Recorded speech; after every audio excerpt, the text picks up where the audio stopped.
Hello everyone, welcome to Challenging the Sex Work is Work narrative webinar. My name is Sophie and it is a privilege to be chairing this afternoon's event. Before I introduce the inspirational women who we have speaking today, there are two bits of housekeeping. You can type questions into the Q&A box at any time. This is located at the bottom of your screen, but please understand that we might not be able to get around to answering all of them today, but any questions that aren't answered, we'll continue to use these to inform future events. The hashtag for the event is hashtag MNNTalk. If you're going to be tweeting about the event, please use this hashtag, and it is hashtag MNNTalk. We have three brilliant speakers with us today, and we're going to hear about the harms that prostitution causes to the individuals directly involved. But before I introduce them, I'm going to quickly explain the Nordic model, also known as the equality model or the sex buyer's law, which is currently implemented in Sweden, Norway, Iceland, Northern Ireland, Canada, France, Ireland, and Israel.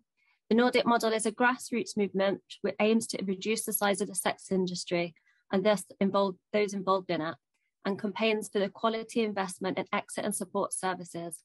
Furthermore, it proposes radical reforms to policies to address the very issues which continue to restrict our access to basic human rights and resources. So as you can see here, the Nordic model has three key elements. One, to repeal all laws targeting those involved in prostitution, to provide services for those involved in prostitution, to give support and to help them to leave the industry with a holistic and trauma-informed approach, to criminalise the buying of prostituted persons with the key aim of challenging men's attitudes and behaviours. These key aims are complemented by strong laws against pimping and human trafficking, public information campaigns, education in schools and colleges, training for the police, the judiciary, the CPS, and other frontline staff. Alongside these core principles, there also needs to be investment in real alternatives for women and measures to address poverty and inequality. Helena Kennedy, QC, who reflects on her experiences as a barrister in her book, Eve Was Shamed, states that there are three main factors which present the perfect opportunities for traffickers and pimps: war, poverty, and a lack of opportunities. When prostitution becomes normalised, it can be falsely sold as an option for the poor and vulnerable, which inevitably diminishes the motivation for policymakers and governments to address the bigger issue of feminised poverty and inequality. Furthermore, it fails to hold men and boys accountable for their sexual behaviours, where the cultural and legal impunity are already deeply entrenched on a global scale. So that is what we are campaigning for, a human rights-based approach to prostitution legislation and policy, and where we are the only approach that prioritises exit and support services to help women exit prostitution and rebuild their lives. The Nordic model also contributes to challenging institution structures and ideologies through transgressive politics aimed at disrupting the long-established status quo of male dominance. I am thrilled to now introduce our first speaker, LUBA FEIN. LUBA is an abolitionist feminist and activist from Israel. She has actively promoted the Nordic model in her country, where the sex purchase ban was enforced 2 years ago. LUBA, over to you. Thank you. You have a lovely cat. Okay, so I will start my presentation now. And I want to talk about, to discuss a question whether prostitution can be redefined as work, as a sort of job. Before we delve into data and statistics, which I am also prepared to do, let me share with you a story of my friend Shirley. She's a sex trade survivor, and she has exited prostitution several years ago. Shirley managed to leave prostitution when the violent sex buyer beat her up brutally and nearly murdered her. She said, "My fear of opening a new page in my life was tremendous, but the fear of dying was much bigger." Like most women in prostitution, Shirley had no savings. Young women in prostitution often earn a lot, that's true, but they fail to save. These women have typical problems like compensatory behaviors, drug and alcohol addictions, exploitative friends and families who take the money for themselves. Nearly every survivor exits devoid of all financial security and skills. Yes, that's true. That said, Shirley was still a young, beautiful woman, intelligent, expressive, and charismatic. This new page didn't seem impossible for her. And Shirley was also lucky. A female friend invited her to move in with her and agreed to wait for rent until Shirley receives her first salary. That said, Shirley could not find a job, even a simple blue-collar one. Sometimes she did not manage to get up on time in the morning after a night full of nightmares. Sometimes on her way to the interview, to a job interview, she experienced sudden anxiety attacks because of the fear of being recognized, or even without any reason. She would run back home and hide in the safety of her room. In addition to that, she acted too insecure in job interviews, even when she applied for a minimum wage job. Many employers did not want Shirley because of the gap in her CV. Have you ever heard of an employer who hired an employee with sex work on her CV, or maybe an employee who sought the skills typically acquired in sex work? Neither did I. One day, Shirley managed to find a job in the post office, but she was fired 2 weeks later after breaking into an argument with another employee in a fit of rage. She did not understand what happened to her. The manager didn't understand either, so he decided to get rid of her. Shirley did not feel worthy or capable of anything. All demons attacked her again and again. She went back to drinking alcohol. The roommate also hinted that she will not be able to wait much longer on the rent. Shirley considered returning to prostitution, the violent, abusive, but so familiar world. Moments before she took that step, she found a Facebook page for a support NGO for women like her. At the NGO, she met a social worker. Shirley wanted to find another job immediately, but the social worker quickly realized that Shirley was not ready to reintegrate into the labor market. Instead, she referred her to a rehabilitation hostel. During that rehabilitation period, Shirley was diagnosed with PTSD, post-traumatic stress disorder. This is a common phenomenon among trauma victims. PTSD symptoms include reliving the traumatic experience. This can include having nightmares or flashbacks.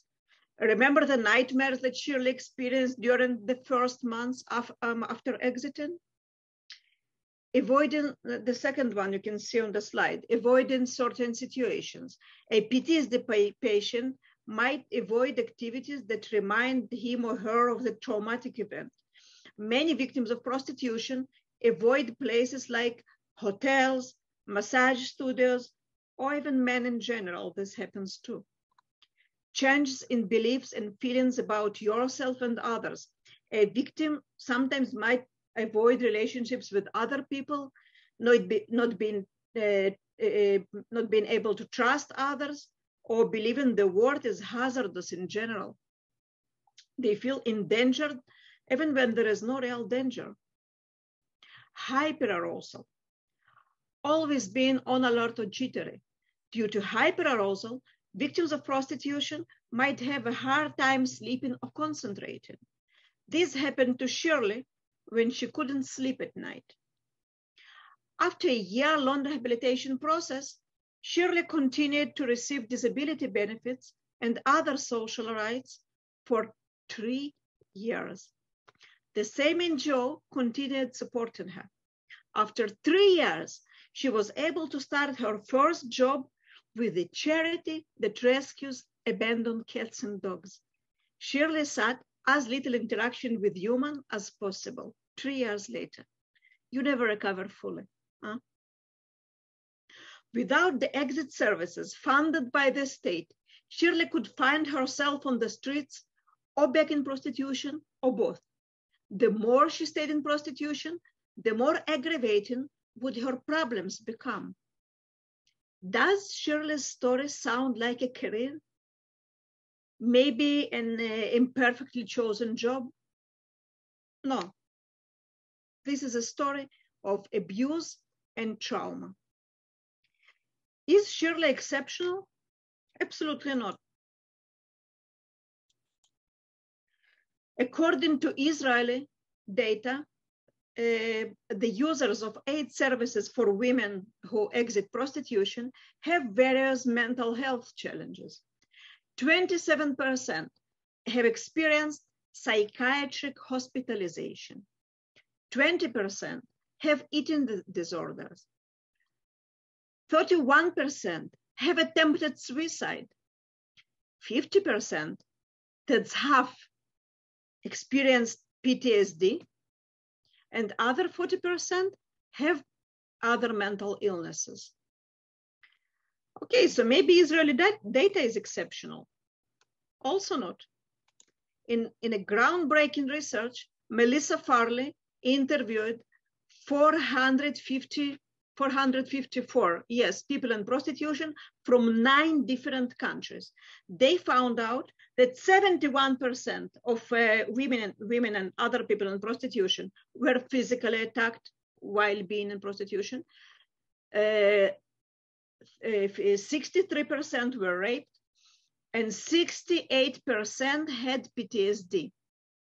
In another study by Janice Raymond and her colleagues of prostituted women from 3 countries, 30% of Filipino women, 33% of Russian women, sorry, confused them, and 77% of the US women reported head injuries. Does this sound like reasonable occupational hazards? Not to me.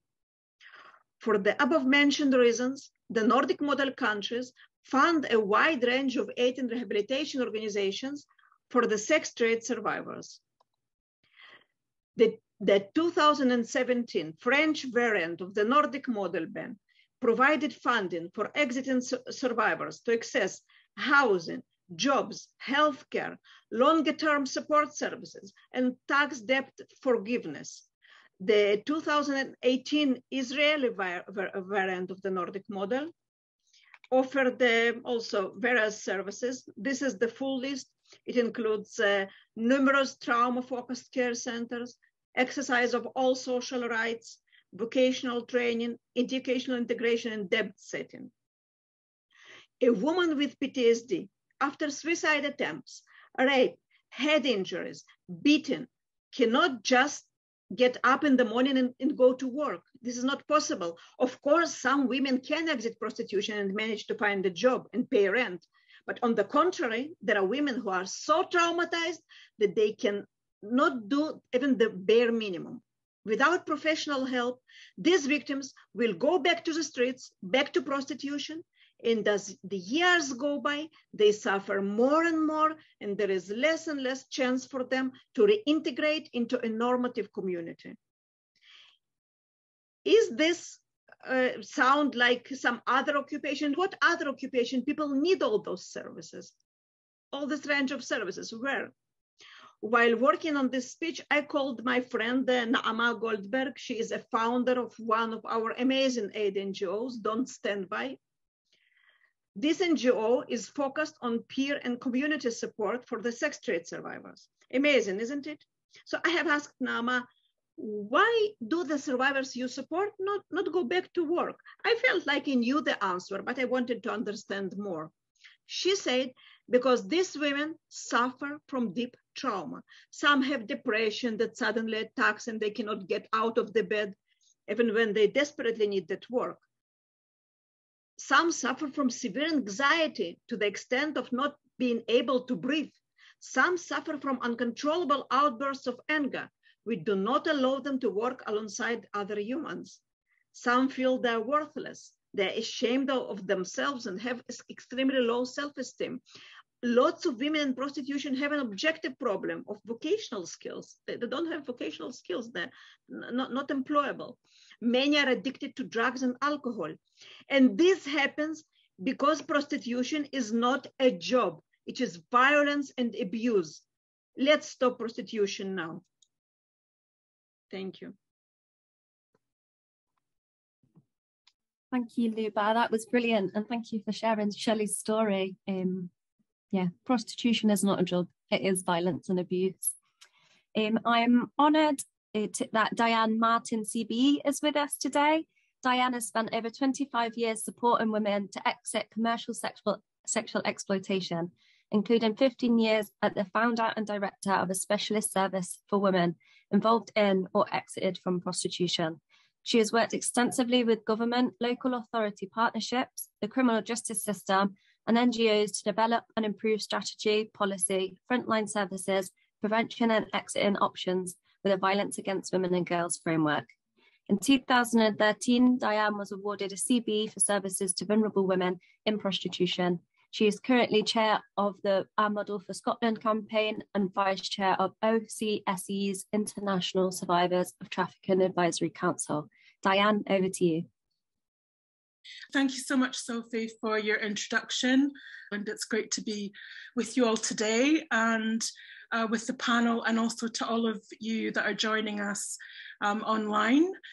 So we're looking at prostitution. Is it sex and is it work? Well, in terms of sex, yes, sex acts are involved, but it is unwanted sex. Which means it's exploitative. Money can't buy consent, and we can't consent to our own exploitation. As for work, for those that have a vested interest in it, it's often presented as being about labour rights. You know, if we could just get that right, then all would be well.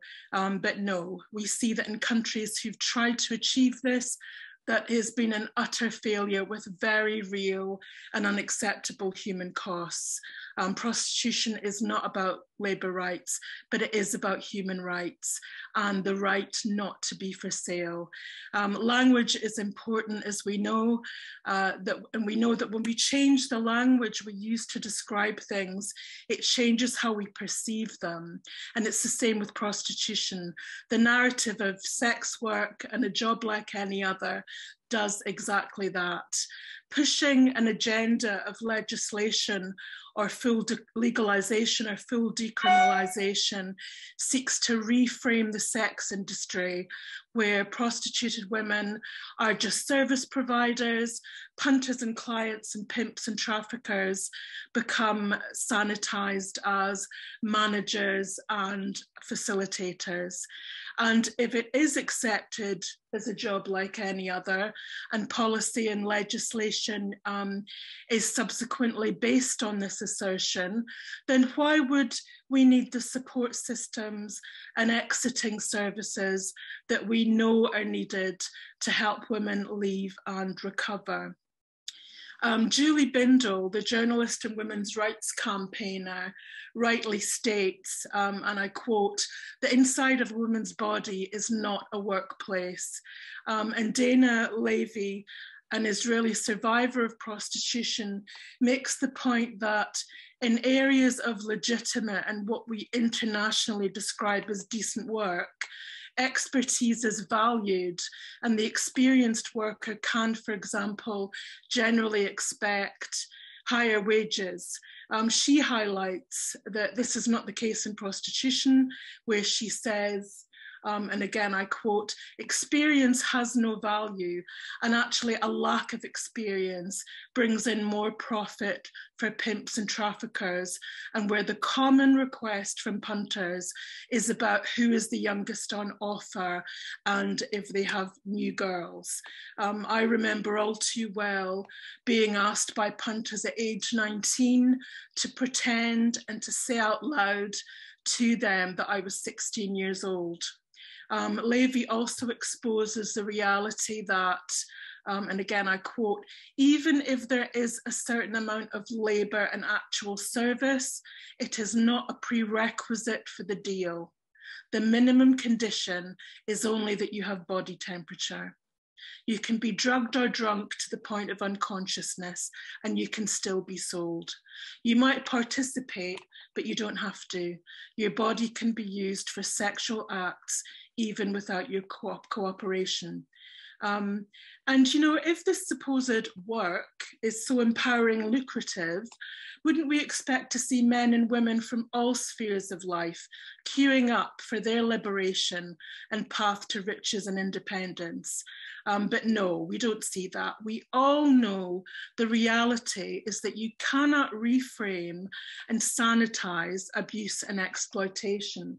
And we all already know that nobody, including those who espouse the sex workers' work mantra, wants their daughters subjected to this supposed work.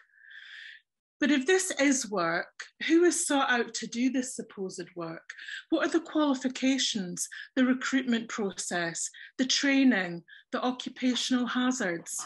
Prostitution, as we know, is highly gendered, where the overwhelming majority, forced, recruited, groomed or trapped there by others, or by desperate circumstances, are women and children. Overwhelmingly poor from already disadvantaged and marginalised groups, and overwhelmingly women of colour. Prostitution relies on the acceptance of believing that a subset of women, working class women, poor women, and women in crisis, being for sale. In prostitution, we know that women are objects, treated like a commodity, to be consumed and discarded. In prostitution, there are nearly always underlying issues that create the conditions of vulnerability. Most women and girls' routes into prostitution have been paved with these issues, including poverty, childhood sexual abuse, neglect, addiction, or coercive and controlling relationships. This is why we must rid ourselves of this false dichotomy we're continually presented with, that of course sex trafficking is bad, but prostitution is a choice and a job. Both rely on gender inequality and vulnerability. Both are inherently harmful. Circumstances of crisis also create the conditions for exploitation. Situations like the pandemic, situations like war. We already know that, as in other wars, women fleeing Ukraine have been raped in countries meant to be a safe harbour and are being targeted by traffickers. Indeed, I've seen flyers in the last couple of weeks in Germany targeting Ukrainian women who would like to sell sex as a job. But these vulnerabilities are not the cause or the root of prostitution. For that, we need to fix our focus and ask, who creates the demand for this supposed work? Sex buyers create this demand for a subset of women to be exploited. It is entitled men of every social class, education, and economic status who make the choice to exploit by renting the bodies of women. And here are the benefits from this supposed work. It's all about profit and financial gain, but not for those subjected to it. Sex buyers line the pockets of pimps, traffickers, and organised crime groups who we know are raking in billions off the literal backs of women and children. My professional experience has meant years of supporting women exploited through street-based prostitution to exit and recover. In my late teens, I was exploited through prostitution in London and later trafficked to a prostitution ring abroad. Ridiculously described as high class, I was sent out by what was described as the safest agency in London. And I can tell you there's nothing high class about being raped, bitten, or asked at gunpoint if I want to see my mum again. The venues for me were luxury hotels, apartments, and diplomatic accommodation. The punters, highly educated and in positions of power. Trafficked overseas, the venues were royal palaces and the homes of government ministers. It's all the same thing. A bruise or a threat feels the same whether you're in a 5-star hotel or leant against a car park wall. The fear, the violence, and the hopelessness feels the same, as does the desire for safety and a life free of violence. Recognizing prostitution in different locations as expressions of the same form of abuse is key to dismantling this oppressive and harmful system. My combined 39 years of experience, personal and professional, has led me to an unwavering position of campaigning for all forms of sex purchase, including pimping websites, to be criminalised and prosecuted, and for those selling sex to be decriminalised, have any prostitution-related offences expunged from their records, and to be provided with well-resourced long-term support and exiting services. Please believe those of us who have been on the receiving end of this supposed sex know that it is unwanted and that it makes it abuse. To those of you who thought your money paid for consent, we did not want you touching us. It made our skin crawl, and we did not want to touch your body. We were all either faking it or past being able to fake it, and you did not care. Whether you deluded yourself by our fake smiles, our hollow sounds of pretend pleasure, or whether you saw our distress, ignored it, or were sexually gratified by it, and did what you wanted to anyway, know that our thoughts were about wondering if we would get out in one piece, and that as soon as we could, we tried to scrub off all traces of you. If only we could wash off all the memories as easily. And some of us have spent years trying to do just that. And this work, this supposed job, is just the same old exploitation and violence visited upon the bodies of the world's most vulnerable women and children, day in, day out. Exploitation and violence should never be privatised. It should be exposed, and those inflicting the harm, those creating the conditions for it to flourish, and those who profit from it should be criminalised and held accountable. Increasingly in our societies, we see the normalising of prostitution, of the entire sex industry, and of violent pornography getting more of a foothold and being mainstreamed at an alarming pace. In recent weeks, John Oliver, a British-American broadcaster, stated that the difference between sex work and working at Subways is that at least in sex work, you actually know what the customer is eating. This white privileged man thought that it was factual and a good joke. Survivors of the sex trade are not laughing because we know that making sandwiches is preferable to having strangers shove their penises in your mouth or being raped. How long are survivors going to have to be saying the same thing, fighting the same fight, pleading with governments and those with power and authority? Well, the answer is, as long as we have to. It can be exhausting and there is a cost to it, but we will do it because we know the much larger cost is being paid right now by those still exploited, right now by those being groomed, and right now by those who've managed to get away but don't know how to start to recover and rebuild their lives. As individuals, we have a duty not to turn away, but to turn towards and face the realities of prostitution, to see it and to name this violent exploitation for what it is.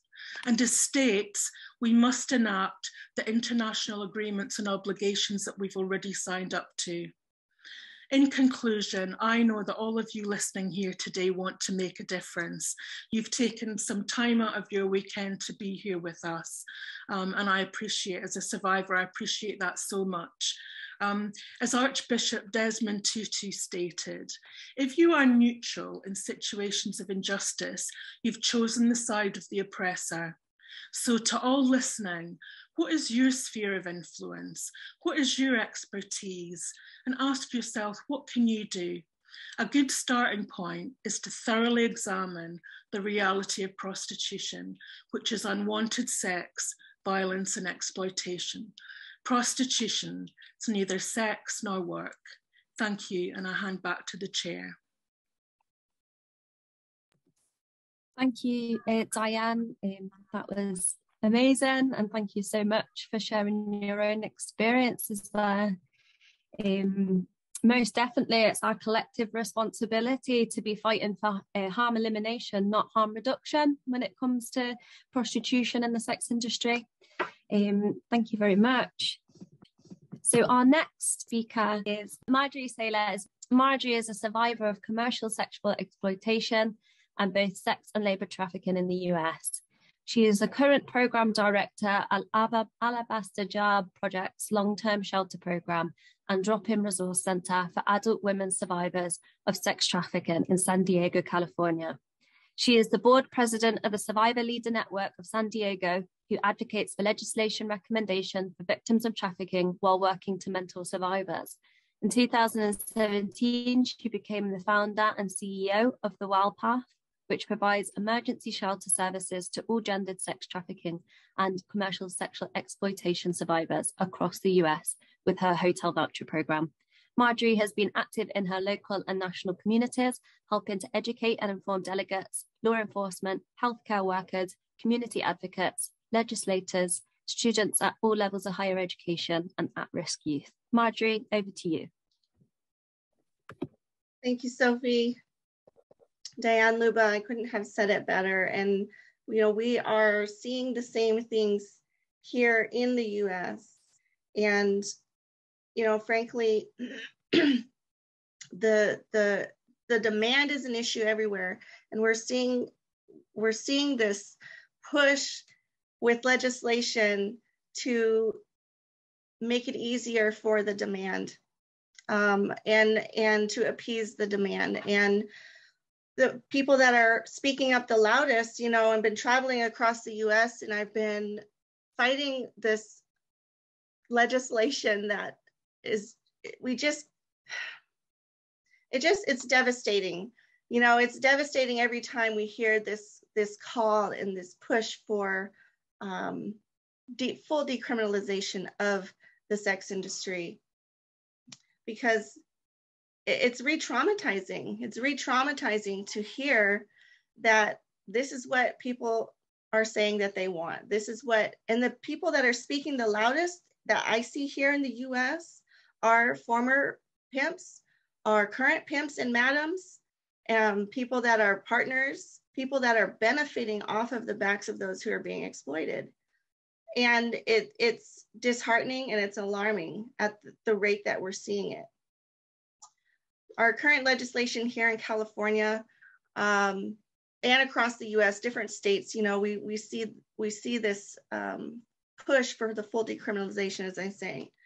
The current most recent legislation that we're fighting here locally is a removal of criminalization for loitering for the act of sex work or you know, prostitution. It's a sneaky way around our current laws. In here, it's illegal.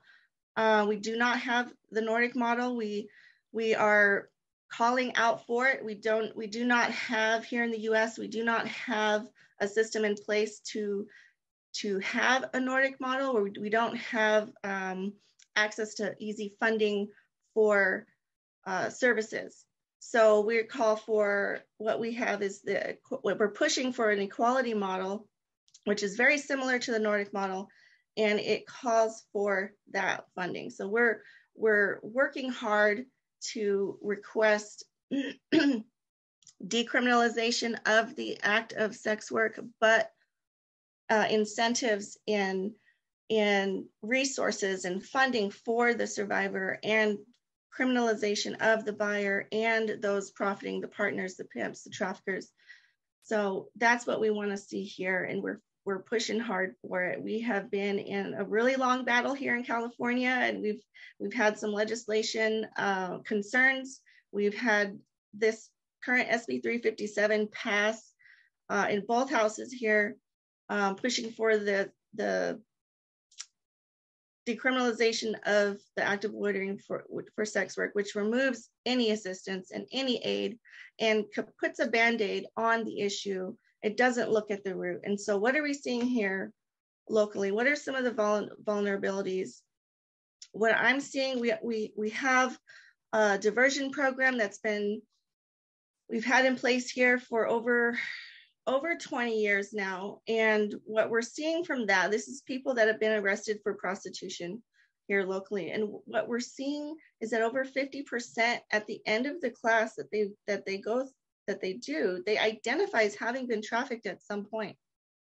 And what we're seeing as well is those who come to our services for their exiting prostitution and they're claiming that they had not been exploited or, they chose to do this work, come to find out early on as a teen, they were brought into it. They were coerced into it. So the majority of people that we see exiting prostitution had been trafficked at some point, had been sex trafficked. So you cannot have one without the other. You cannot have prostitution without sex trafficking. It is inextricably linked. And so that is what we're trying to show here in the US. And we need better resources. We need more resources. We have amazing programs across the US that provide services, but we don't have enough access to funding. And some of the vulnerabilities that we see at the root of it, because that's the question I try to bring up to people when we're having this discussion, is what brought them to this decision of this so-called choice in exploitation of their bodies. What brought them here, And so we're seeing some similar patterns. We're seeing the biggest pattern that we see overall is early childhood sexual abuse. Early childhood sexual abuse, or high ACEs score, which if you're not familiar with the ACEs score, they've had extreme neglect. They've had lots of early childhood abuses and traumas. They've had very high ACEs scores. The majority that we see come into our programs is anywhere between a 6 and a 10 on the ACEs score, and anything over a 4. In the ACEs study, they determined that these participants would have health problems late into life. And we do see that. We see that in people exiting prostitution and those who are being recovered from sex trafficking. We see serious health problems.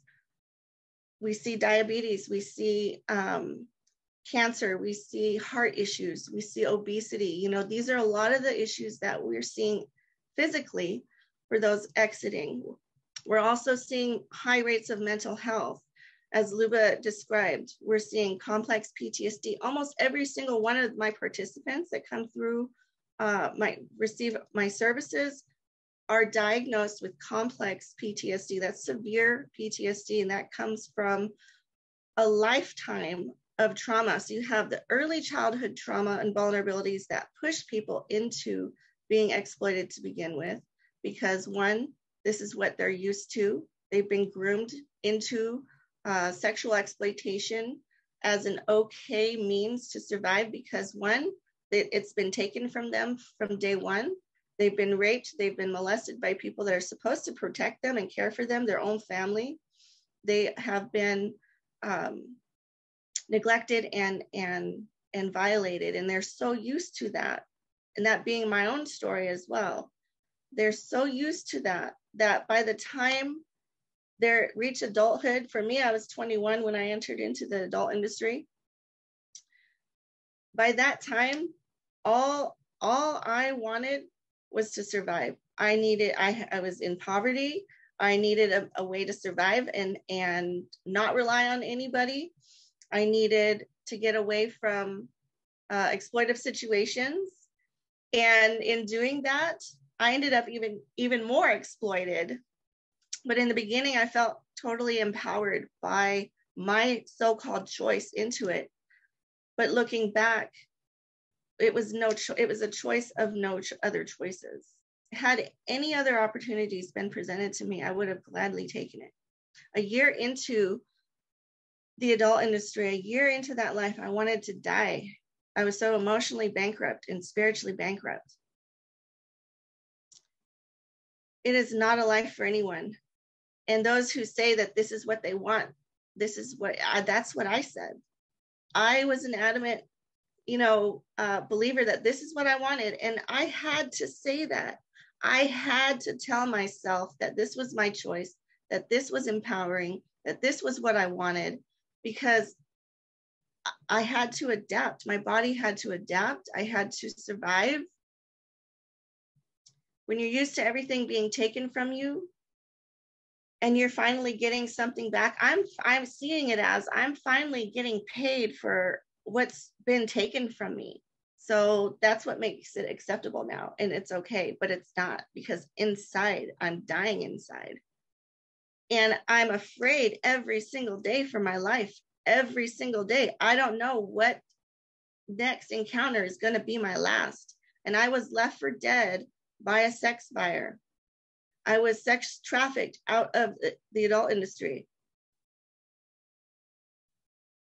It is no joke. It is no job. There is no 401k plan. There is no insurance plan great enough to ever make me want to go back and live that and do that. And I would never call it work. And so it's extremely offensive when anyone tries to put the word work onto it. It is not work. It is a form of extreme abuse against women and men. And yes, we do provide services to all genders, and we do see high rates of exploitation with other genders as well. But people tell us this is the oldest profession. This is not. This is the oldest form of oppression on women, and we want to put an end to that. So, give me just 1 second here. Some of the other vulnerabilities that we see, I wanted to point this out, that what we're seeing here in the US is a glamorization of the sex industry. It's rampant on social media, in Hollywood, in music, the music industry. It is so glamorized, the stripping, the prostitution, getting paid for sex, all of that, even pimping. And it is so glamorized that the patterns that we're seeing with our youth now here is they look to it as a good choice. They look to it as a means to get out of poverty. They look to it as it's hip, it's the new thing, it's cool, because they're seeing so much of this glamorized. And then we're seeing this huge push with OnlyFans, all the web exploitation. We're seeing increase over just the last 2 years with COVID. We're seeing an increase, increase in exploitation of children online. And so, like I said, here in the US, we're seeing majority of those who are being pushed into prostitution are youth. Our ages are 12 to 14. It's the average age of entry here. Here in San Diego County, where I'm at, the average age of entry is 15. And it's very highly gang related. And so when we're sitting in the legislation rooms, we're arguing for our cause, please listen to survivors. Please listen to survivors. We hear pimps and madams up there speaking and speaking for other survivors and victims, saying that this is what we want. This is, they're the ones profiting off of this. And the buyers and exploiters are the only ones profiting off of this form of exploitation. Thank you. Thank you, Marjorie, and thank you so much for sharing your personal experiences there. They're very open and honest, so thank you. So we're going to move on to the discussion part of our webinar now. As we said, most of these questions were submitted by members of an audience, either at this webinar or previous webinars. We'll take the questions as they are, even though some of them might contain language that we don't necessarily agree with. So if I can start with this question here. I'm an exited woman now, and it was definitely coercion. I now work as a sexual exploitation and advocacy support worker, and I'm keen to know what more we can offer to those we support with their complex needs.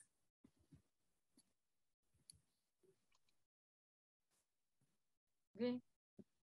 Anyone? LUBA, would you like to go? Okay. Great. So, yeah, we also have this system of sort of mentors for exited women and exiting survivors.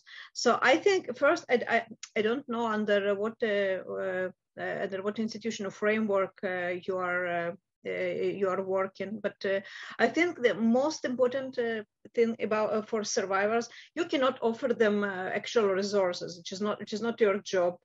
But making an exited woman feeling that she's not alone and that she is able to exit is extremely important, because women who are in the process of exiting the sex trade, they often they have a very low self-efficacy.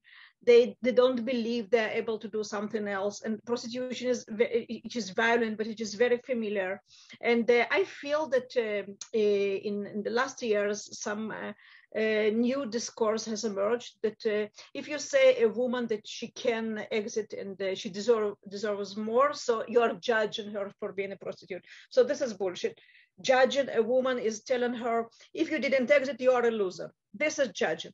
But sometimes telling a woman, you can exit, you deserve so much more. You are so much more than that. And especially tell her, I was in your situation and now see me, see where am I? I'm not I'm not a multi-millionaire, but I have a dignity in my life. I think it is very, very important. It is very important because many women in prostitution, they wait for someone to believe in them, to show them they have alternatives. So this is very, I think the very fact that you are a mentor and you are exited and you are you show other women that there is an alternative, which is extremely important. You cannot get resources for them. So. Thank you, LUBA. Diane, Marjorie, was anything you'd like to add to that question?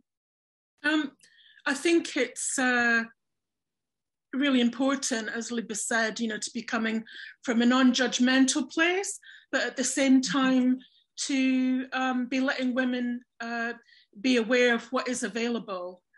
So it's moving beyond harm reduction. Harm reduction is just a small part of the whole exiting process, and having developed and provided an exiting service for many years, we worked with women and supported women where they're at.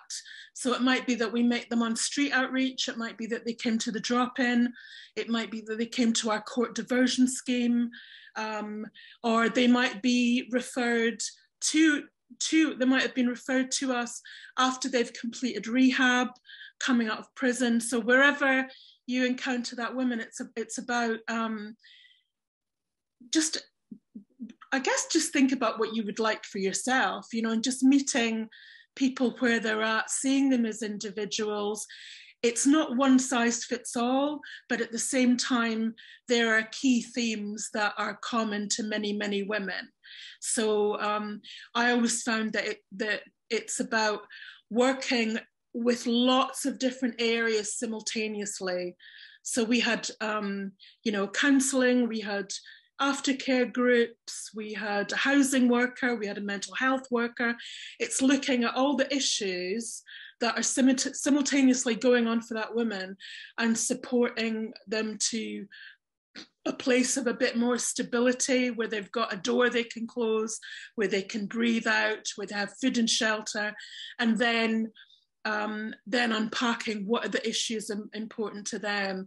And I think sometimes people can wrongly think that exiting is just about stopping involvement in prostitution. Well, to me, that's not nearly enough that these women deserve. It's about really helping someone to, as LUBA was saying, really build on their self-esteem. And often as support workers, you're kind of holding that for them when they don't have it themselves. So you're kind of trying to reflect that back to them. And then it's just wonderful. You see that being internalized, and you get to see women come into their own and think about what dreams they have and what they would like to do. And I know that some of us have talked about some of the horrors of it, but I just kind of want to lastly say that what is also true is that many, many, many women get out of prostitution, rebuild their lives in the community, go on to, many women want to actually reach back in this area because they feel passionate about the women that are still in all this. But others have, go on to do lots of things that are part of our society. And so that's just such a joy to see that these amazing women who've survived so much already have amazing resources, and it's just about helping people to kind of get to safety and to kind of provide that community. And I think for me, the most exciting part that I ended up just loving being involved in so much is the aftercare, is the groups, is bringing women together who've shared that experience, and how group work, although it can be quite hard, it can also accelerate that healing and that kind of, blossoming of people getting to be their true authentic selves. So sorry, I do go on, but we see that a lot, and it's kind of helping women to exit. It's not rocket science. It's some really, really obvious things. So it's not rocket science, but it's not easy. And I think what we need to keep fighting for is we've got to have that legislation, because then that holds the police, social services, health. It holds where there are lots of resources. It holds them accountable. They then have a duty of care. So it's very difficult if you're working in an area where there's not that legislation, because you rely on the goodwill of people in certain posts, and then they move on in their careers, and you're having to almost start again. So I do think the legislative part of it's really important. I think the media part of it's really important.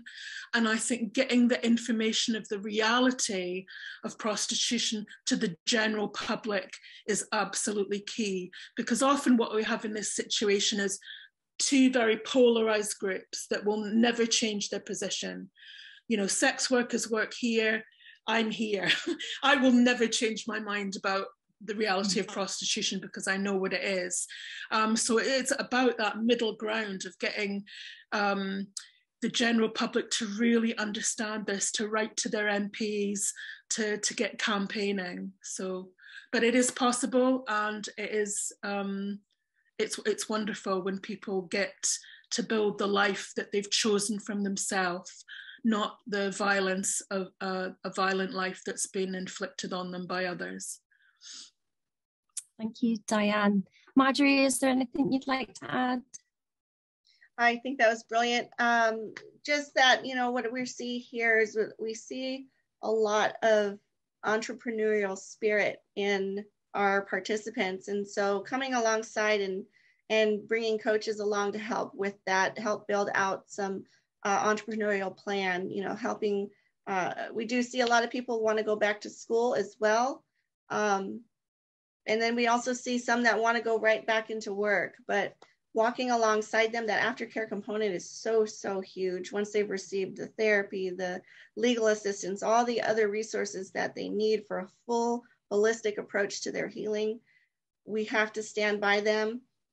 We have clients that we still see several years out. They've, we did the warm hand up, they got into that next step, healthy step, but we're still walking alongside them. We're still mentoring them. That peer support component is really, really huge. There's going to be ups and downs, and we're with them through all of it as long as they'll have us. And I think that aftercare component is really important. The support group is really important. So another question is, as an exited woman, I often say coercion by poverty is still coercion. I think that's a really good point that Jane's made about, coercion by poverty is still coercion. And I always think of when people say that it's a choice, I would say that for nearly all women, it's a choice of no choice. To have a choice, you should be presented with equal options, and from what we know and what's been stated today, we know that that's kind of not the case. And I think, you know, again, that's been said, if you're trapped in prostitution, then if you're believing that it's consensual or empowering, that's often a way to psychologically survive. For some women, it's after that they've exited and in a safe place, both physically and emotionally, that they can then talk about the reality and begin to heal. And for those, minuscule, I mean, I've never met a woman that didn't want to get out. The only women that I've seen that have been, that have been supporting the sex workers' work narrative have, in my experience, been white middle-class women. They've been women that have also had access to education, so that if push came to shove, actually they would have more options. And they've also been women who, for the most part, seem to be dominatrixes. Now, I don't think that that's a healthy sexuality. That's my personal view. But being at the end of a whip is different from being involved in prostitution, where you're on the receiving end of anything that a man wants to dish out.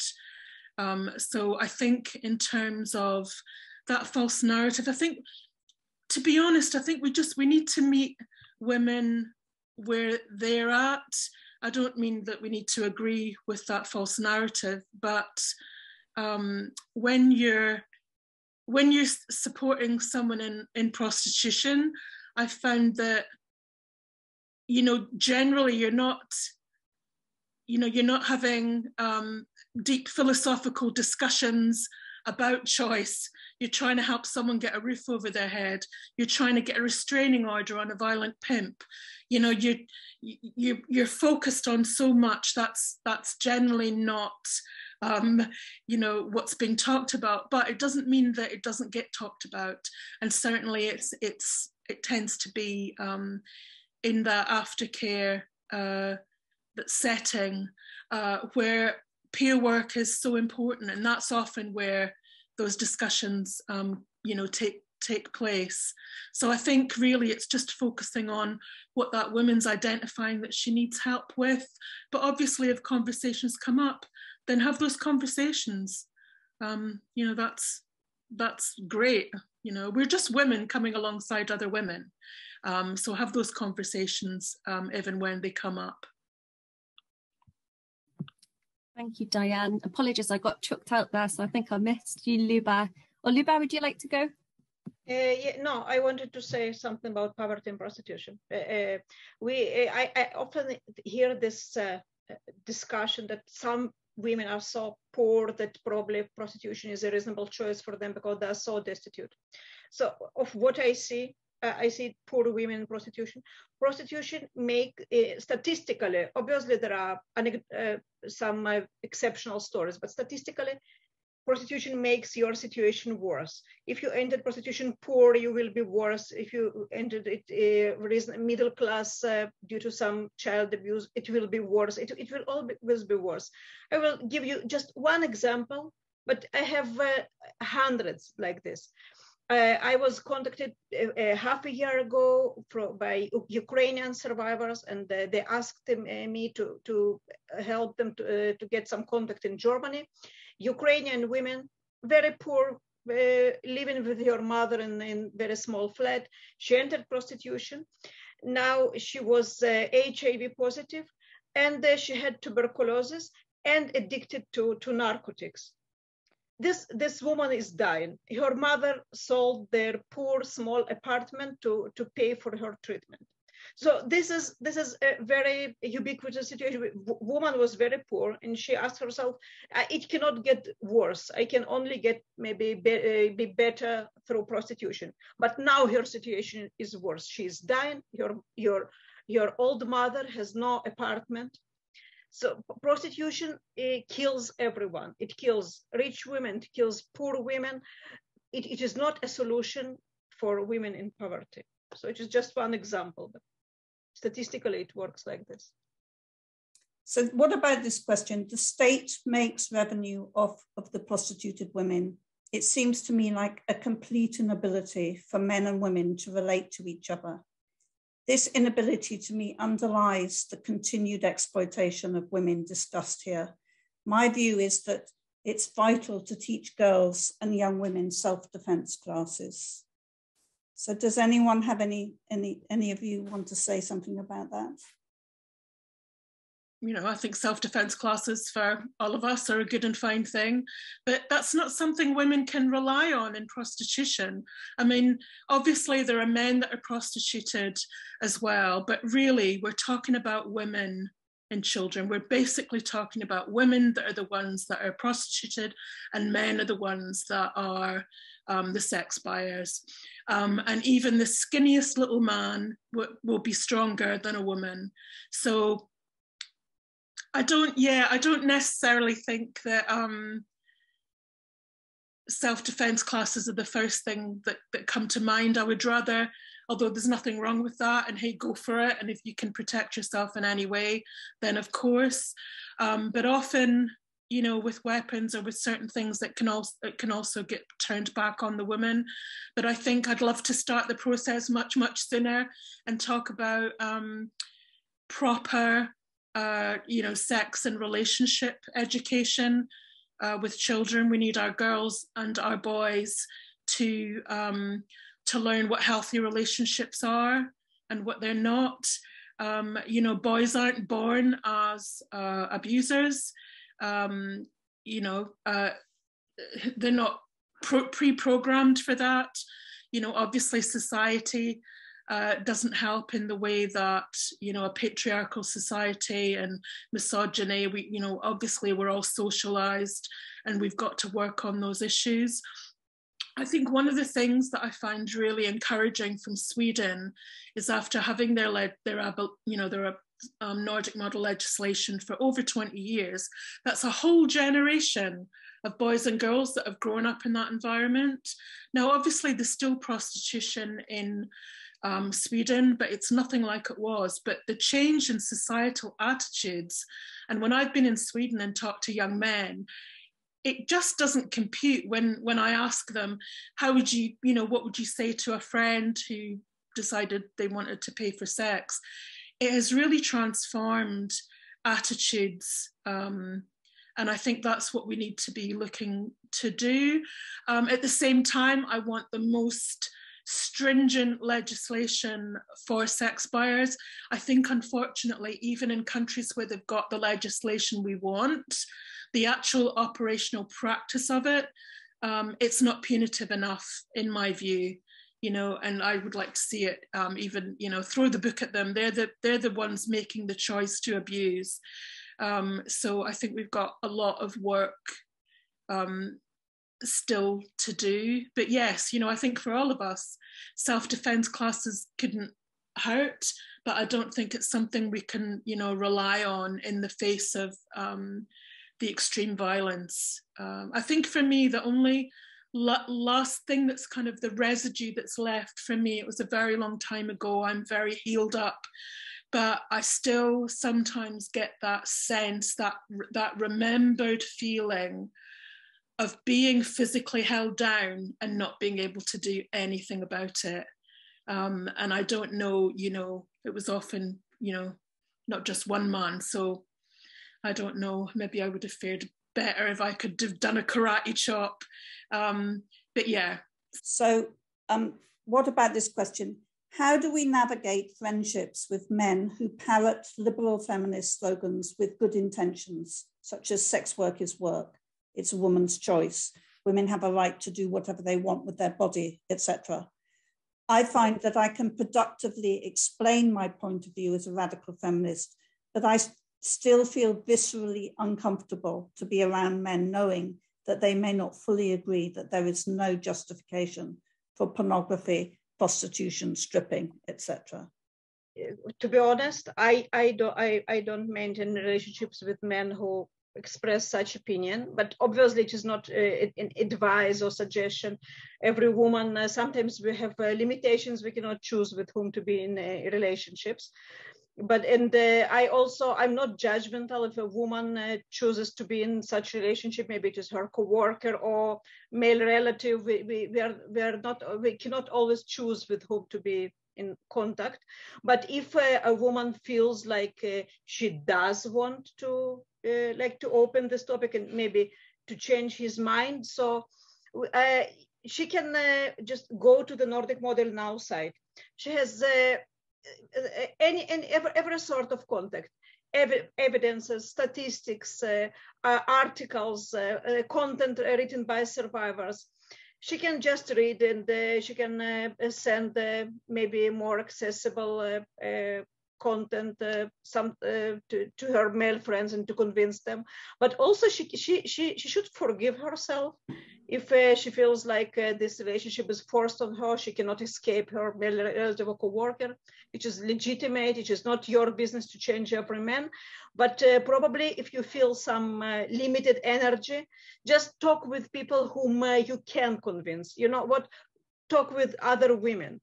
Other women are easier to convince, and those women will probably pass the message, to transfer the message to other people. So just act according to your ability, and your material is all on the Nordic Model Now website. There is no better source for this sort of information.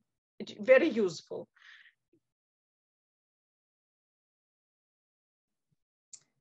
I agree. I feel like for myself, I do not maintain those relationships as well in my inner circle. But when I'm dealing with legislators who are of this mind, and keep in mind, you know, this narrative is what people want to hear. This narrative is easy. It's easy for people to hear and agree with, and people want to hear that this is what I want, that this is my choice, this is empowering. It's a lot easier to hear that and listen to that than it is to hear the truth, because it's so overwhelming for people to understand. And I think that it's just for men, especially with the I don't know how to say it, the male, the toxic masculinity that we see with some males, it is much easier for them to listen to that narrative because it goes in alignment with what they want. Bottom line. Okay, well, thank you so much, Marjorie, Luba, and Diane. That has been so informative. We always like to end our webinars with information about the speakers and a few ideas for how you can help bring about change. Absolute key is raising awareness, as all our speakers have testified today, helping combat the propaganda that prostitution is just like a normal job, because it's not. So talk to your friends and colleagues and read and share the resources on our website. We've got a ton of information, survivor testimonies, blogs, papers. Our website is really easy to remember. It's just there on the screen, nordicmodelnow.org. So if you're looking in Scotland, do also look up this website, A Model for Scotland, which Diane is the chair of. They've got lots of information about what's going on in Scotland and how you can get involved. For the US, there's the Well Path. We recommend the website of Marjorie's organisation, which is the Well Path, which provides emergency shelter services to commercial sexual exploitation survivors across the US with a hotel voucher programme. And you can also check out the equalitymodelus.org, which is equal, not exploited, which Marjorie has touched on in her speech. So this is the resource that we've produced and that you can buy from our website. You can download for free or buy a printed copy for £2 or a pack for £5. Just go to the nordicmodelnow.org/shop. The booklet is not specific to any particular campaign, so wherever you are in the world, it should be useful. But if you're in the UK, you might want to draw it to the attention of members of Unison. Unison is the second biggest trade union in the UK with a 70% female membership. For 12 years, they've had a policy of supporting the Nordic model. However, this may be about to change because of their national conference in June. They are going to be voting on abandoning support for the Nordic model and changing it to support full decriminalisation of the sex trade. If you're a Unison member, please share this booklet with members of your branch. Please talk to your delegates and ask them to vote against the motion. You may want to consider becoming a branch delegate yourself. If you're not in Unison, please draw this to the attention of anyone who you know might be. Another resource that we have is a handbook for universities. This aims to provide an alternative to the student sex worker toolkits and training that have been promoted in UK universities. A handbook sets out a holistic and comprehensive approach to university policy around the sex industry and how to best support students who have been impacted by it. You can download a PDF for free or buy a printed copy for £10 or for £5 with the student discount code, which is student-01. Again, simply go to the nordicmodelnow.org/shop. If you're a student or you work in a university or college, or you're a parent of a student, do please consider getting a copy of the handbook and giving it to the university and asking them to use it to inform their policy. We've also got a couple of real life in-person events coming up. First is Prostitution, Pleasure for Men, Pain for Women. It's on Saturday, the 25th of June in central Nottingham. This should be a great event to bring your friends to introduce them to the issues that we've been talking about today. We also have another event in London. It's called Students for Sale, Tools for Resistance. It's on Saturday, the 15th of October. Thank you, everybody, for attending, and thank you to our fabulous speakers.